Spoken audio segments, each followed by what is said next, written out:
Toutes les 10 secondes, quelque part dans le monde, une petite fille est victime d'une mutilation génitale. 3 millions de filles sont excisées chaque année, selon les statistiques de l'UNFPA. Pour mettre fin à cette tragédie humaine, la contribution des leaders religieux est sollicitée. Ils s'engagent chacun au sein de sa communauté à dénoncer une pratique néfaste à la société. Les leaders religieux sont des acteurs incontournables dans le processus de sensibilisation, même de moralisation de la vie publique en République de Guinée. Donc c'est à travers les cérémonies de baptême, de décès, partout où les gens se réunissent, les gens ils interviennent pour vraiment sensibiliser la population par rapport à ces méfaits.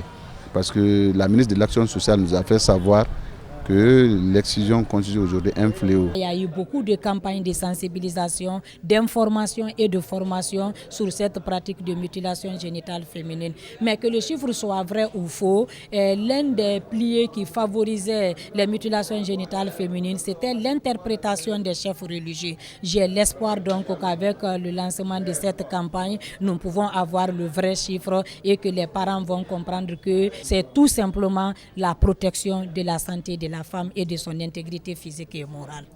Pendant les grandes vacances scolaires, les MGF prennent de l'ampleur. Pour contrer la pratique, des campagnes de sensibilisation sont déclenchées. Les actions sont menées avec l'appui des partenaires au développement.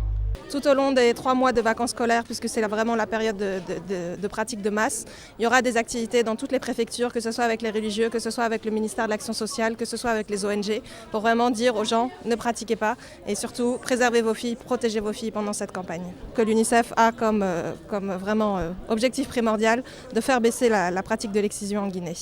La mutilation féminine, c'est une question assez sensible, c'est lié avec la culture, mais le fait que les imams sont prêts de dire que ce n'est pas le message de Dieu, c'est la tradition, c'est la culture, la pratique, ce n'est pas religieuse, mais culturelle, qui peut vraiment changer le comportement des familles, des vieilles femmes dans ce pays. Loin d'être un affront à la culture ou à la religion, la campagne de prévention des MGF vise à protéger les femmes et filles. Elle se fera à travers des prêches et sermons dans différentes mosquées du pays.